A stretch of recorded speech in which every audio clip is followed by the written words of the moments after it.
2024 లేదా 25లో డిగ్రీ లేదా బీటెక్ చదివారా? సాఫ్ట్‌వేర్ జాబ్ కోసం ఎదురు చూస్తున్నారా? అయితే కోడ్ జ్ఞాన్ 100 డేస్ కోర్సులో చేరండి, జాబ్ సాధించండి. నమస్తే, వెల్కమ్ టు సుమన్ టీవీ. నేను మీ యాంకర్ సిరి. భార్య చేత మానసికంగాను లేదంటే శారీరకంగాను ఇబ్బంది పడుతున్న భర్తలు చట్టాల నుంచి రక్షణ పొందే అవకాశం ఉందంటారా? దీని గురించి లా ఏం చెప్తుంది? వీటి గురించి క్లియర్గా మనకి ఇన్ఫర్మేషన్ ఇవ్వడానికి హైకోర్టు అడ్వకేట్ అలగిరి రవీంద్రనాథ్ గారు ఉన్నారు. అడిగి తెలుసుకునే ప్రయత్నం చేద్దాం. నమస్కారం సార్. నమస్తే అండి శ్రీ గారు. సార్, ఎవరైనా కూడా భార్య చేత ఇబ్బంది పడుతున్న భర్తలు ఎవరైతే ఉన్నారో వాళ్ళు కనుక చట్ట ప్రకారంగా ముందుకు వెళ్ళాలి అనుకునేటప్పుడు లీగల్ పరంగా వాళ్ళకి ఏమైనా రెమెడీ ఉందంటారా? ఉంటే ఏంటి సార్? ఒకప్పుడు పెళ్ళైన తర్వాత హనీమూన్కి వెళ్ళేవారు. ఇటీవల హనీ పోయింది, ఆ ప్లేస్లో పాయిజన్ అనేది స్టార్ట్ అయింది. ఎందుకు ఈ మాట నేను ఇంత ధైర్యంగా చెప్పగలుగుతున్నానంటే, చాలా న్యూస్లు చూస్తున్నాను ఇటీవల కాలంలో. ఇంకా పెళ్ళి అయిందో లేదో భర్తలను చంపేసేవాళ్ళు, అంటే ఆస్తి కోసం ఇతరత్ర విషయాలకి తన ప్రియుడితో కలిసి భర్తనే చంపించేస్తున్నటువంటి విషయాలు కోకులలుగా పెరిగిపోయి. నేను ఇటీవల చాలామంది చూస్తున్నాను, చాలామంది పేరెంట్స్తో మాతో మాట్లాడుతుంటారు. మాట్లాడితే సార్ ప్రతి వాళ్ళు సఫర్ అవుతున్నామండి, పెళ్లి చేసుకొని అమ్మాయిని పెళ్లి చేసుకొని చాలా ఇబ్బందులు పడుతున్నాం. ఆ అమ్మాయి పెళ్లి చేసుకొని ఇంకా 6 months కూడా కాలేదు, 2 నెలలు కాలేదు, 2 రోజులు కాలేదు. ఆ అబ్బాయి మీద అమ్మాయి 498 కేసులు పెట్టడం, ఈ కేసులు పెట్టడం, టార్చర్ భరించలేకపోతున్నాం అండి. కేవలం ఆ అబ్బాయి మీద మాత్రమే కాదు, మా అందరి మీద కూడా, తల్లి తండ్రి, ఆడపడుచు బావలు ఉంటే ఆ బావలు, అన్నదమ్ములు ఎవరుంటే అందరి మీద కేసులు పెట్టేసి ఆ అమ్మాయి ఈరోజు పూర్తిగా అబ్బాయిని చిత్రహింసలకు గురి చేస్తుంది సార్ అని చెప్పి వాపోయినటువంటి మేధావులు చాలామంది ఉన్నారు మాకు. అయితే మీరు తీసుకున్నటువంటి క్వశ్చన్ కూడా చాలా కరెక్ట్ ఆన్సర్. అంటే భార్య చేత బాధింపబడుతున్నటువంటి భర్తలకు అనుకూలంగా చట్టాలు ఉన్నటువంటి కొన్ని వీడియోస్ మనం చేసాం.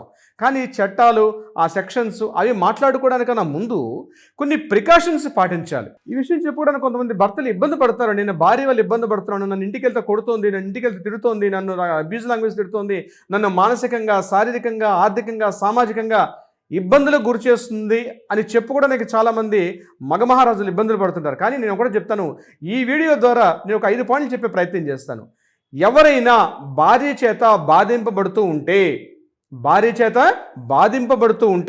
ఒక 5 పాయింట్స్ చెప్తాను. ఈ 5 పాయింట్స్ మీరు ఫాలో అయిపోండి. రేపు మీరు కోర్టులో కానీ, పోలీస్ స్టేషన్లో కానీ లీగల్గా మీకంటూ ఒక ప్రొటెక్షన్ మీకు దొరికే అవకాశం ఉంటుంది. మీకు ఒక ఎవిడెన్స్ దొరికే అవకాశం కూడా మీకు ఉంటుంది. అవి ఎలానో నేను మీకు 5 పాయింట్స్ చెప్పే ప్రయత్నం చేస్తాను. అందులో పాయింట్ నెంబర్ 1, ఫస్ట్ పాయింట్ ఏంటంటే, ఎప్పుడైనా భార్య మిమ్మల్ని తిడుతూ ఉంది, ఆ భార్య మిమ్మల్ని అబ్యూజ్ లాంగ్వేజ్తో మిమ్మల్ని హెరాస్మెంట్ చేస్తుంది, ఆ ఎవిడెన్స్ అన్నీ గ్యాదర్ చేయండి. వాట్సాప్ చాట్స్ కావచ్చు, టెక్స్ట్ మెసేజెస్ కావచ్చు, టెలిగ్రామ్ ఉంటే టెలిగ్రామ్, ఏది ఉంటుంది ఆ మెసేజెస్, మెయిల్స్ అన్నీ కూడా మీరు భద్రంగా జాగ్రత్త పెట్టుకోండి. ఒకవేళ భార్య మిమ్మల్ని అబ్యూజ్గా తిడుతూ ఉంటే మీరు అంతే హార్ష్గా మాట్లాడదు, నీ అంతు చూస్తా, నీకు నేను చేస్తా, ఇది చేస్తాను కాకుండా మీరు కూల్గా ఉండండి. ఆ ఎవిడెన్సెస్ అన్నీ కూడా గ్యాదర్ చేసే ప్రయత్నం చేయండి. This is the number 1. Number 2, జరుగుతున్న ప్రతి విషయాన్ని కూడా, ఇది కొద్ది ఇబ్బందికరమైన చేయండి. ప్రతి అబ్బాయి ఈ పని చేయండి. మీరు పెళ్లి చేసుకొని భార్య చేత ఇబ్బందులు పడుతూ ఉంటే ఏ రోజు ఏ సంఘటన ఎలా జరిగింది, డేట్ వైజ్, టైం వైజ్ ఒక డైరీ మెయింటైన్ చేయండి. నాకు రీసెంట్గా నా దగ్గర ఒక క్లయింట్ వచ్చాడు. ఆయన మ్యారేజ్ 2 years అయింది. ఆ భార్య రకరకాలుగా హింసిస్తూ ఉంది.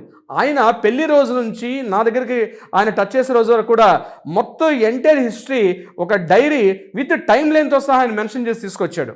దానివల్ల ఏంటి సార్ ఉపయోగం? మాలాంటి అడ్వకేట్స్కి కేసు ఫైల్ చేయాలన్నా, పిటిషన్ ఫైల్ చేయాలన్నా, ఏం జరిగింది, ఎలా జరిగింది, ఏ రోజు జరిగింది, ఎన్ని గంటలు జరిగింది అన్న విషయం మొత్తం కూడా మాకు ఒక రికార్డ్ ఎవిడెన్స్ మాకు గ్యాదర్ చేయడంలో మాకు ఉపయోగపడుతుంది.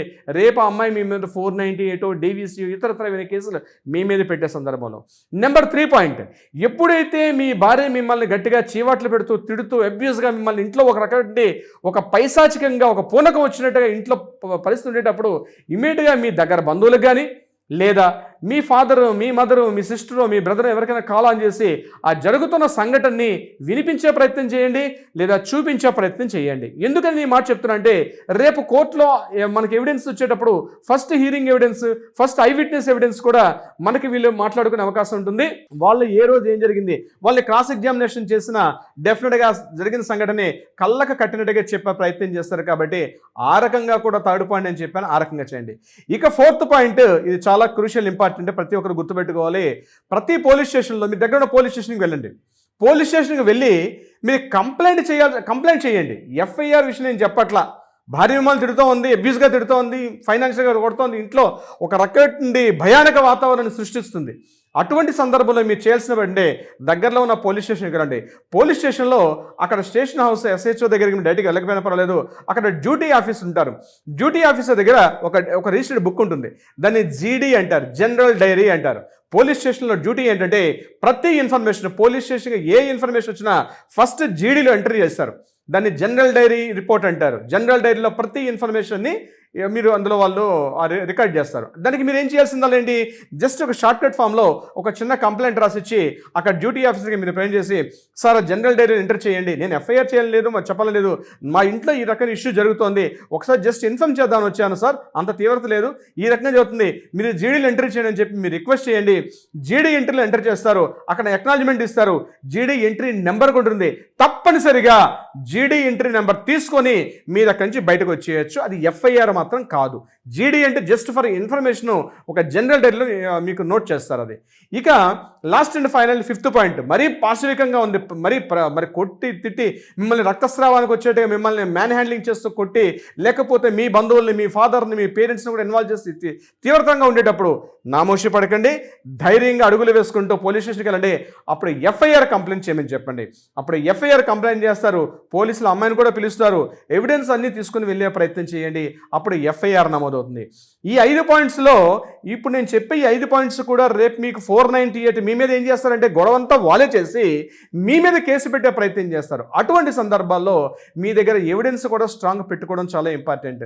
నేను ఫస్ట్ పాయింట్ చెప్పినటువంటి వాట్సాప్ చాట్ మొదలుకొని లాస్ట్ పాయింట్లో చెప్పిన FIR వరకు రకరకాల ఆప్షన్స్ ఉంటాయి. ఈ ఆప్షన్స్ అన్నీ కూడా ఒక రికార్డ్ ఎవిడెన్స్గా మీరు కోర్టులో మాట్లాడుకుంటే తప్పనిసరిగా మీ మీద 498 వేసినా, మీ మీద DVC వేసినా మీకు ఒక షెల్, ఒక ప్రొటెక్షన్గా ఉండే అవకాశం ఉంటుంది. అంతేగాని మీరు ఆమెను బ్లైండ్గా నమ్మి మీరు కూర్చున్నారంటే అలిగేషన్స్, అబ్లిగేషన్స్ అన్నీ అమ్మాయి పెడుతుంటుంది, మీ దగ్గర ఒక ఎవిడెన్స్ లేదు. కోర్టుకు కావాల్సింది ఎమోషన్స్ కాదు, కోర్టుకు కావాల్సింది ఎవిడెన్సెస్ మాత్రమే.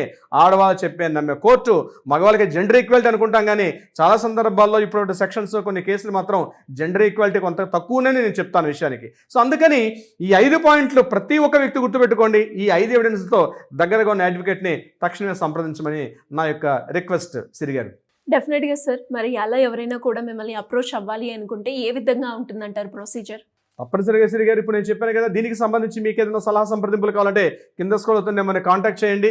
తప్పనిసరిగా మా లీగల్ టైం మీకు ఎప్పుడు అందుబాటులో ఉంటారు. మీకు విషయాన్ని డీటెయిల్గా అందజేపే ప్రయత్నం చేస్తారు. మీరు డైరెక్ట్గా కూడా వచ్చి కలిసే ప్రయత్నం కూడా మీరు చేయొచ్చు. ఇది కాకుండా మీ వివాదం కోర్టుల్లో ఏదైనా ఉంటే వాటికి పరిష్కారం అయ్యే దిశగా కూడా మన లీగల్ టైం ఎప్పుడు కూడా మీకు అందుబాటులో ఉంటారు Siri garu. Thank you sir. Thank you so much. Thank you so much Siri గారు.